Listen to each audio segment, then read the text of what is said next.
Eddie Gumbar.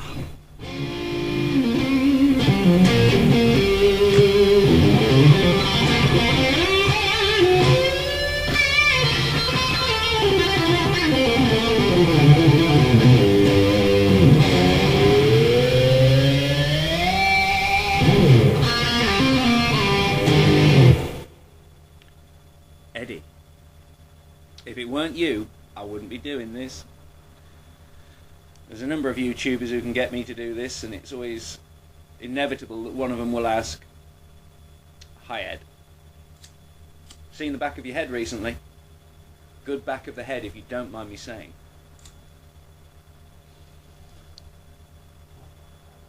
I shan't be tagging anyone in return because I felt really bad after tagging people on the last one, and I just felt I'd dragged them into something that they didn't want to do. But obviously you don't have such moral qualms, Eddie, so I understand.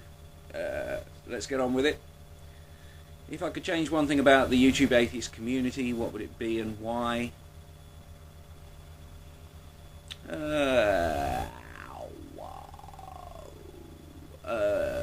More humour. More humour. It is funny. I mean, I think that's the way to defeat organised religion. To just laugh. Not be cruel, but to just sometimes when I hear creationist and fundamentalist Christian or Muslim arguments, it is funnier to me than anything on television. Maybe that's a cruel side of me. Maybe it's just me laughing at the absurdity of the human condition, that our fears and desires can lead us to believe such nonsense. But more humour, that would be what I'd do. More genuine humour, because it's a joke fest. We're not really latching on to the funniest thing about the beliefs, which is the beliefs themselves. Two, if I could convince one religious person to abandon their beliefs, who would it be and why? It would be whoever's going to have the worst nightmares tonight. That would be the person, young or old, whatever it is. That's the person I'd like to get through to. A lot of people have said they'd like the Pope to become atheist. Well, I'm reasonably confident that the Pope is an atheist. I have very little doubt about that.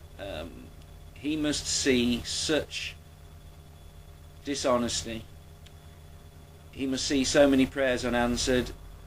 The Vatican has a board that looks into miracles and reports back, assuming that those investigators are worth their pay. One would assume they give some pretty scathing reports of a lot of it. Also, the Vatican has science conferences. Some serious scientists attend, and the Pope must have heard quite a lot of this stuff.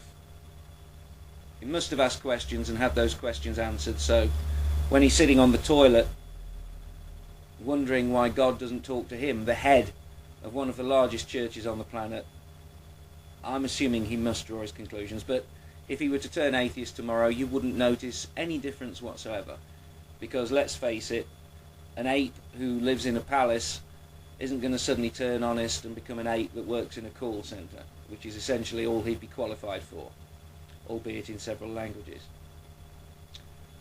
What was my religious upbringing and how does it influence my opinion of religion? Very little. Made no sense to me at school, and before that at Sunday school I was sent home for asking too many questions. To me there's no such thing as too many questions, as long as they're reasonably intelligent questions. The fact that I was sent home to stop disrupting the other children, that kind of speaks volumes to me. 4. No exhaust required. Number 4. What's my most controversial viewpoint as far as general attitudes amongst other atheists go? I'm not sure. I always feel a little bit reticent of revealing the fact that I do accept a small possibility that an evolved, intelligent, hyper-intelligent, long-lived civilization, or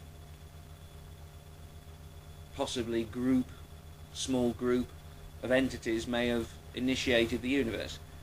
It strikes me that if you're in a universe and it's going to die, which seems to be the case for a universe with laws which allow life, those same laws that allow life, the laws like ours, seem to only fit a universe which must die.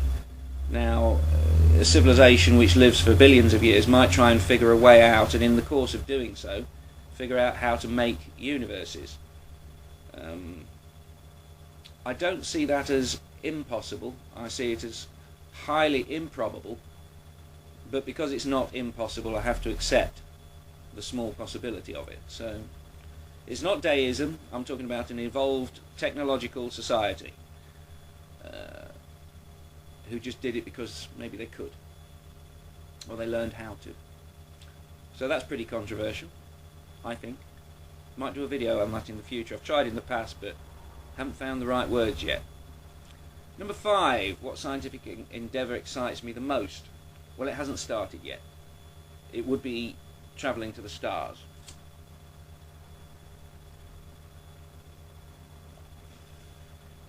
Oh, I was born a few thousand years too soon.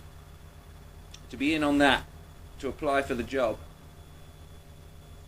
with the slim possibility of standing on a different shoreline, on a different planet around a different star.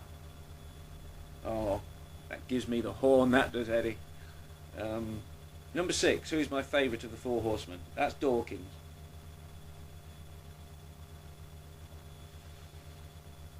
Because he's always been doing it. I've watched Dawkins for a long time. When he was a very young man, younger than me, he was doing this, trying to get kids to understand the absurdity of organised religion. And he's been true to himself. And also, because he's a professional scientist, he's been very brave and stuck his neck on the block. We need more people with similar education, similar intelligence and similar courage. There's not enough of them. 7, what is my least favourite theistic argument and how do I refute it? Well, I don't know if it's the least favourite or the most favourite, but the one that always gets me is God did it, as if that's an argument. My refutation for that is how did God do it? And then after that, everything that follows is pure humour, along the lines of